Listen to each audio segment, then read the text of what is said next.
everyone. Welcome to Casey's Corner. I am your host, Casey Kendall. We're coming at you in Gilbert, Arizona at the 1010 Studios. Joining me today, Jake Valdes from Ancient Ink. We're going to have a great conversation about the tattoo industry. I'm very excited. But first, let's talk about commercial insurance simplified. My book, you can find this on Amazon. Highly recommend for any new or existing business owners that have insurance questions. You can find that again on Amazon, or if you are so inclined, reach out to me. I'll get you a free copy. So let's jump right in. Jake. Hey. Ancient Ink. Yeah. Thank you for being here. Thank you for having me. I appreciate it. Absolutely. So you are my very first tattoo shop owner that I've talked to. There we go. And interviewed. So I'm really excited about this. I am not necessarily a tattoo guy. I have one. One is enough. And it was a Friday the 13th. Let's call it impulse buy. A lot of tattoos are. Yeah. Especially Friday the 13th ones. Those, it's a big thing in the tattoo world doing Friday the 13th. We have lines and lines of people on Friday the 13th. Yeah, and when I was getting mine on Friday the 13th, there was even an old gumball machine that you would put a token or a coin in, and then whatever came out, You get what you get. you got what you got. Yeah. And so I imagine there's a lot of people walking around with ducks and stuff on them. There are some crazy ones out there. So let's talk about Ancient Ink. First, tell us a little bit about yourself, and then I want to hear about the shop, how you got started in it, and if you would share your story. For sure.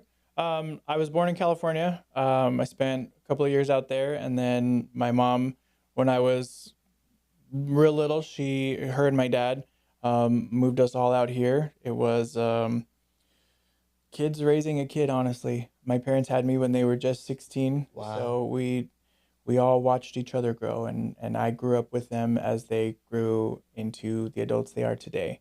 I was in retail for a big portion of my life, but I sat and I watched both of my parents start businesses from the ground up and just become entrepreneurs. It's been a big part of my life, having a big influence of business owners, from my mom, my dad, my grandfather, my stepfather. It has been in my life all the time. So you can say entrepreneurship runs in your blood. It does, very much so. Okay, so how does that boil down into owning a tattoo shop?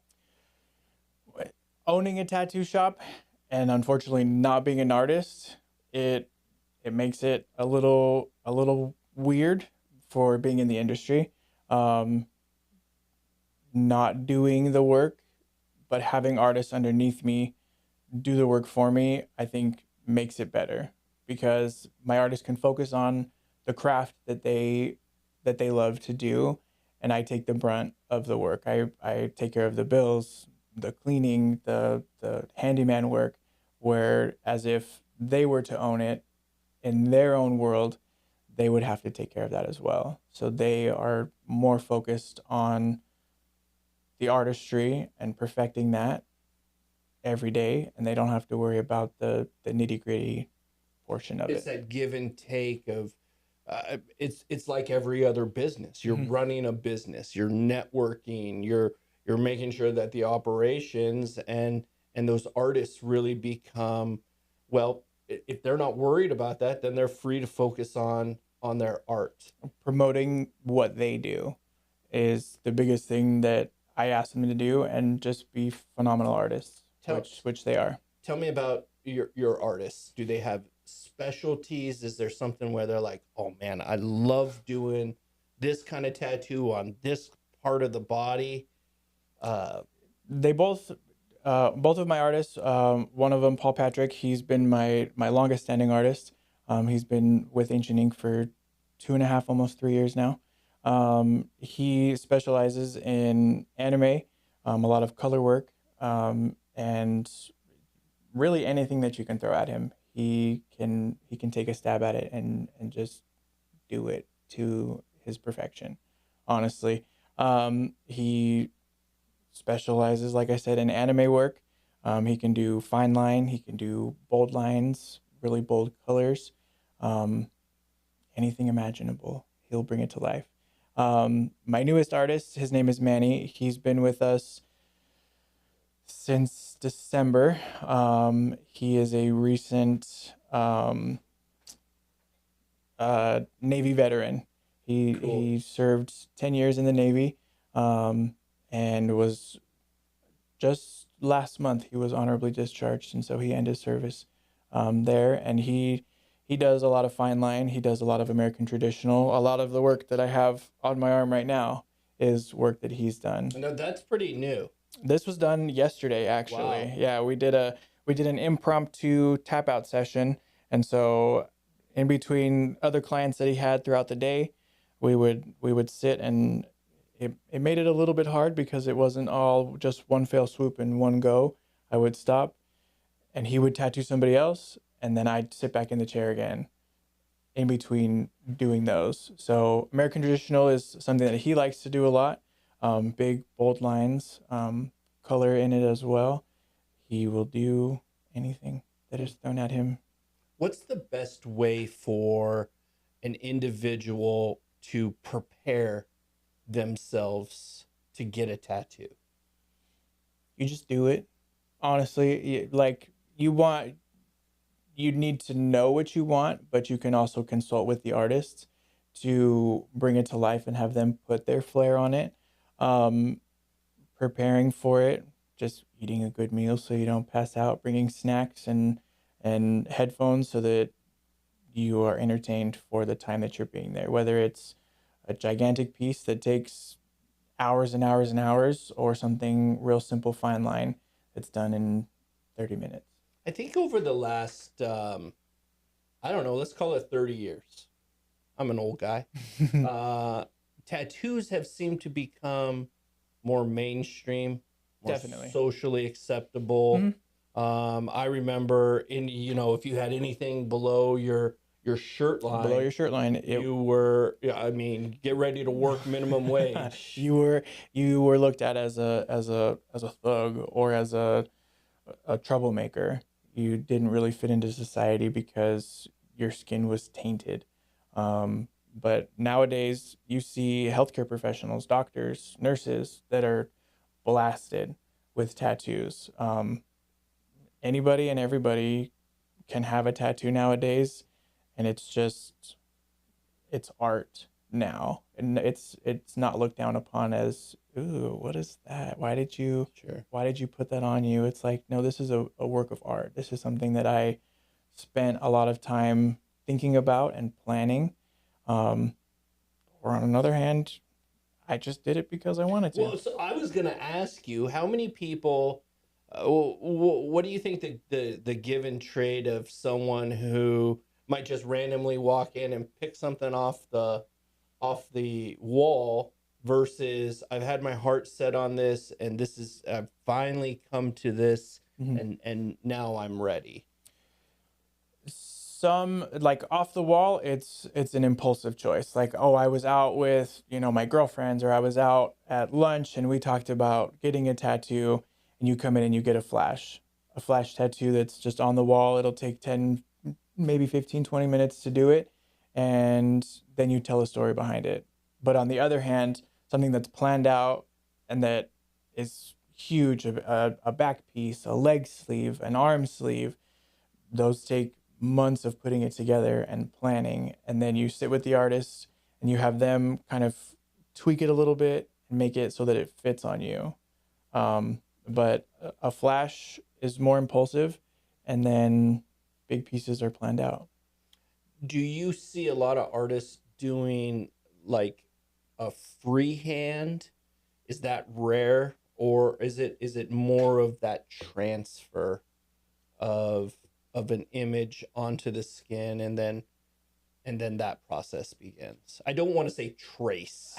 I feel like that would be disrespectful to an artist. It's a little bit of both, depending on the detail that's in a tattoo. Having a stencil is the best way to go, but you can always map it out and then do a little sketch of how you want it to be. Just recently, Manny added to a gentleman's hand that had big old tribal thing going down his arm, and then it split off into two little pieces going this way, and then he said, I wanted to branch out and do the same thing going the other way on my hand. So you don't really need a stencil for that. You just kind of freehand the same pattern that was already there, and then just ink it up. Mm. When someone wants color in their tattoo, does that take more time? It does. Color theory is something that I am still amazed with to this day. You have to take into consideration the client's skin tone, their age, how much color they want in it, what the colors are. You have to pack color in hardcore for it to actually stick, but you also don't want to go too hard where you end up with blowouts. Blowouts are unfortunately common with color because you have to pack that color in there nice and deep. But as long as you know color theory, like I said, then you can work it nice and gentle and hit it one time light, and then have them come back when it's a little bit more healed, and then do it all over again so that it just revives that color in there. Should someone, if how I understand it's on your body for your life, yeah. But I've seen some old guys who are like, I got this in the Navy. I got this 40 years ago. Vietnam, and you know it's blurry, it's stretched, it doesn't look good. How often are touch ups? Is it an as needed thing? It is an as needed thing in our shop. The first touch up is included in the price because yes, fallout happens.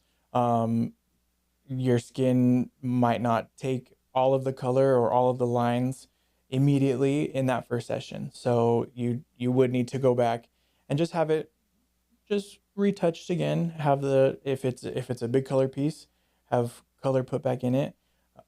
Like I said, everybody's skin reacts differently to ink in general, regardless of whether it's black or a multitude of colors. Your skin reacts differently to all of it. And so when you first get it, it's going to look bright and colorful, but then as it heals, color is going to be pushed out. Your body's like, this is foreign. I don't want this. I don't want this. And so there is possibility for it to fall out, and doing a touch up is needed. The first one just brings it back to life to where it was from the very beginning. And then if you, like for instance, this one right here, I've had this tattoo for 12 years. Wow. I have never gone back to the artist. I need to have it touched up because the outline of it is starting to fade, but the color is still in there. You still notice what the color is. And if it were to be touched up again, it would look exactly like it did day one. You brought up skin type. And then in my head, I was thinking like, well, an older person, I mean, they almost look like they've got angel food cake for skin. Yeah. Is the application a little bit different on that? It is. We recently had a client. She is definitely older, probably like in her 70s.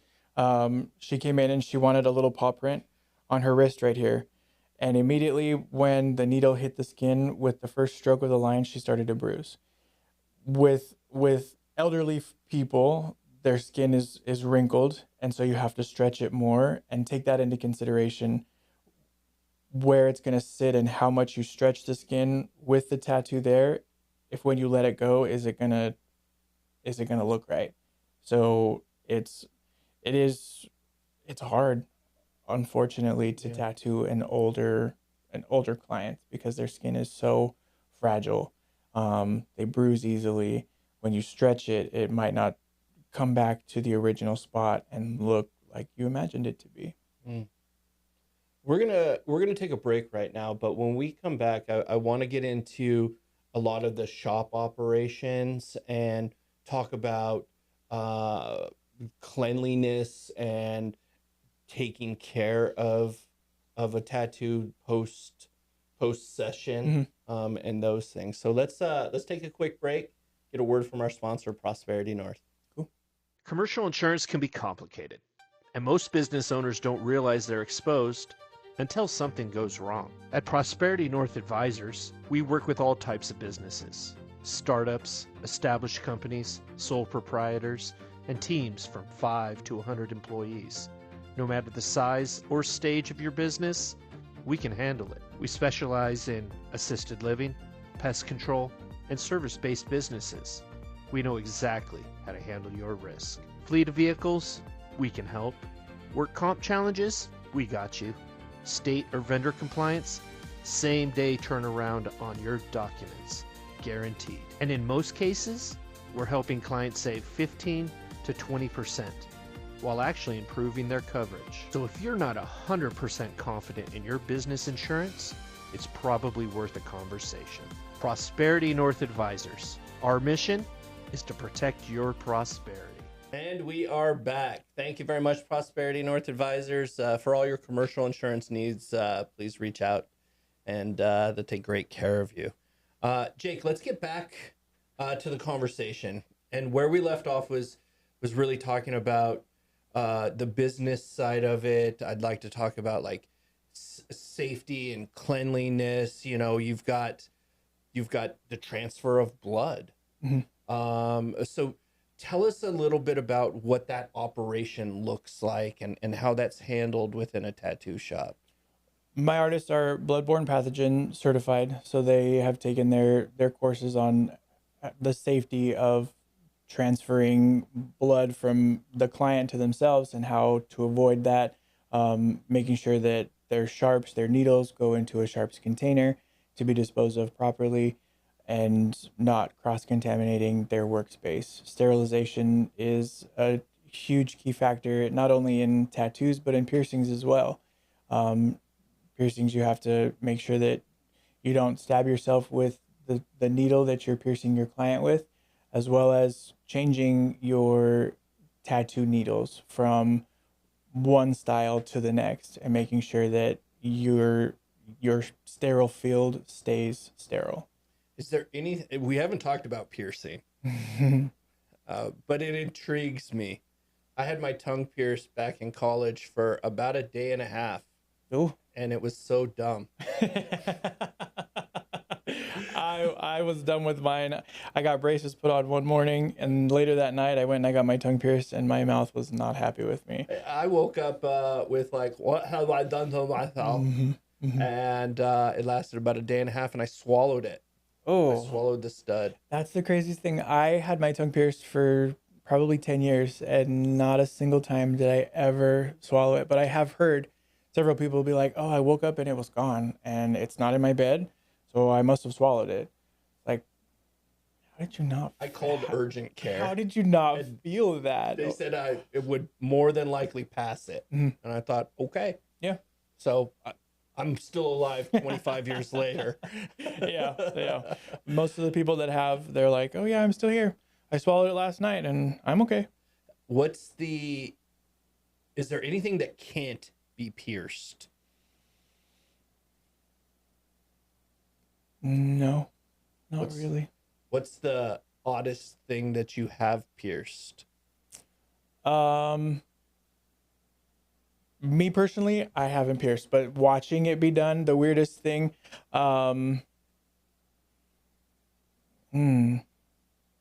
is the bridge of somebody's nose, like right in between your eyes. I would have never thought to put one there. Wow. But it has been done. Yeah. I know when I was a kid, very popular to get like an eyebrow done. Those are still pretty popular today. Nose piercings are another popular one. Septum piercings, lip piercings. Piercing with like the gauges. Not too popular nowadays. We get the clients that have their ears gauged now, and they're just looking for jewelry for it. To stretch your ears out is a process. You got to take it slow and steady so you don't blow out your ear Yeah. and rip your ear, basically. Yeah. So Jake, tell me, what are some of the challenges that you run into on a day-to-day basis running a tattoo shop? Running a tattoo shop, it's some tattoos are impulsive, others are planned years in advance or even months in advance. They can be little teeny tiny ones that are just flashes that you're out at lunch one day with your friends or your family, and you just say, oh yeah, let's go tattoo a clover on Commemorate us. this Yeah, moment. exactly. Let's Sure. go commemorate this moment, or something that's planned out, big back pieces, big sleeves to tell a story, or even just amplify a like that you have, something that speaks measures to you. Let's talk about post care of it. We touched on it in our first segment. But we've got the Supernova handmade infused balm. Yeah. And one of the things that it says on there, exclusively sold at Ancient Ink. Can I open this? Yeah, go ahead. Tell me a little bit about this. Supernova we partnered with a local small business that is growers as well, to give a more organic, cruelty-free aftercare balm. A lot of aftercare instructions are using Aquaphor, using an unscented lotion. Vaseline? Not so much Vaseline, because it's very viscous and you want your tattoo to breathe. So if you do use Vaseline, you use a very thin layer so that it doesn't trap moisture in it. With Supernova, the infusion helps with an analgesic effect. It takes away a little bit of the pain and the redness and the swelling. I use it on mine. It locks in moisture. There's vitamin E oil in it, so it helps with scarring, I would say, because that's kind of what a tattoo is. I see it's cannabis infused. It is. So does it have a numbing effect as well? Not so much a numbing effect, just a pain relief effect. It's not only, I use it for my tattoos to lock in the moisture, the colors. It revitalizes colors. It's really good for color tattoos. It brings that pop of color back to life. But you can also use it as just a regular hand cream, or as lip care, and it works wonders. It honestly. smells great. It does, yeah. Yeah, I really like it. I feel like in the tattoo industry, there's a few, I don't know, let's call them kisses of death. Yeah. Tell us what that might be. Oh, a kiss of death, in my personal opinion, is a name. A brief story. I had these clients come in, and they were dating, and they said, we want to get each other's names on our faces. Oh. And I was like, you guys are just dating? You're not married? How long have you guys been dating for? Oh, not too long. And you want to get each other's names. To this day, I hope that they're still together. I haven't seen them. I haven't heard. But it was eyebrow, half moon, like down on their chin. So I'm hoping that they're still together. But names are one of those kisses of death. Unless it's like your child's name, Sure, your pet's name. You can do your own name, like your last name, because those last names hold a big significant part of your life. But a partner's name, you never know what's going to happen in life. Yeah, that's a really big commitment. It's on you forever. I've been married for a long time, and I don't think that I would do that. Yeah, no. Of your tattoos, and you've got beautiful on that, which one hurt the worst? Oh. And is it a good pain? Is it like one of those things like where a mother would say, yes, I'll have another child because I've forgotten about the pain I experienced in childbirth? My most painful, it depends on the area, really. Like inside of my arm right here on this part, it doesn't really get touched that often. So that was a painful one. Down my leg, when it got to like my knee area, when it's right on bone, that's when it starts to get real spicy. When it's in a meatier section, you think of it as a controlled pain. A lot of people assimilate or look at tattoos as ink therapy. It's a controlled pain that you know at the end of it, you're going to walk out of there with something beautiful, something meaningful. So, regardless of the pain scale that it is, you know that you're going to get something beautiful out of it. Should you tip a tattoo artist? You should, but that's based on the service that you get. It is a service industry. Um, if you don't have the money to give a little bit extra, don't go right now. I'd rather tip a tattoo artist than like my Starbucks barista. Mm-hmm. Yeah. Because anybody can make coffee, Mm-hmm. but not everybody can. Not everybody can create art. Yeah. Lasting art. It's on you forever. A Starbucks drink, you're done in 5-10 minutes, but a piece of art, you walk around and you're basically advertising for them, as I do with mine. I'm a walking billboard for not only my artist, but for my shop. I represent my shop each and every day that I get up and I get ready and I go out into the world. What's the cover up process like? So someone, hey, Lake Havasu 2001, and it was a great idea at the time, but now, hey, I've moved on, I've matured, maybe I'm not, I've got spicy on my arm and I'm not so spicy. I'm not so spicy anymore. But I want something different. What is that process like? It depends on how big it is, how dark it is.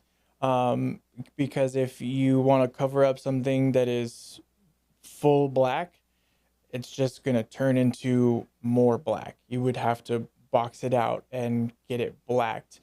So if it's big and bold and black, even sometimes with color, you can put other colors into it to kind of intermix with that to take away from it. But if it's big and black, you have to start to get it removed so that it lightens it. That on the same hand is kind of costly to have a tattoo removed and then go back and get another tattoo on top of that. Would a removal process affect the palate, the skin? Yeah, because you're lasering it off, and so now your skin is a completely different texture, and now you have underlying ink to it. It lightens the ink, so it's less harsh and it doesn't take as much time to cover it, but there's still underlying effects to it. It changes the anatomy of your skin completely. We talked about different skin types, older individuals. How does a tattoo artist, beyond the drawing sense, come to understand that skin? What's their training process? Is there a formal training process? Just experience doing it and doing it more often, just tattooing more of that skin type, because every skin type is different. Not every elderly person has the same kind of skin. They're not going to bruise as fast. They can be susceptible to skin tears. Their skin might not hold the ink as well as, say, a younger person. It's just practice. I knew a guy who was, I guess you could call it an apprenticeship in a tattoo shop, and he would practice on oranges. Yep. Because it mimics a lot of the same characteristics of skin. Oranges, second skin, pig skin, lemons, a lot of fruit like oranges, lemons. You can practice on chicharrones. Not chicharrones, but like those are fried. Like actual pig skin, yeah, or what we call fake skin. It's like rubber almost, but it gives you the motion of the needle strokes, and with fruit you can practice your needle depth. If you go too far, you're prone to blowing out the line that you drew. You have to be at a certain depth so that it just sits in a layer of the skin. Like the just that very top layer, like I think it's called the epidermis. That sounds about right. Yeah. Yeah. Leave us with some parting words. Where's your shop? How can people find you? We're going to put all of your contact information on here. This has been a wonderful conversation. Thanks. I really appreciate this. And one of the reasons I do this is because I learned so much about something that I'm not a tattoo guy, but it interests me. I've got a brother who, if you asked him how many tattoos he has, he would say one because it covers his entire body. Yeah. But I didn't go that route. But it's something that I've always been interested in. So give me your closing pitch, and sure. tell us where we can find you. Our shop is local here in Mesa. It's on the border of Mesa and Gilbert. We're on the southeast corner of Gilbert and Southern. We are kind of tucked away in a corner, but we are right next to Audio Express. You can do a walk-in 6 days a week. We also set appointments. Bigger tattoos, we prefer appointments to be set for so that we can consult with you and get final word on placement for it and what you're actually looking for. We're on social media, Instagram, Ancient Ink AZ, our website, ancientinkaz.com. We're on Facebook. Everything is Ancient Ink. Awesome. Jake, I appreciate your time. Thank you so much for having being me here. Appreciate it. This was great. Thank you. If you'd like to be featured on Casey's Corner, please reach out to me directly. Please like, subscribe, share this video. Find us on all the social medias. Check out the book. Have a great day.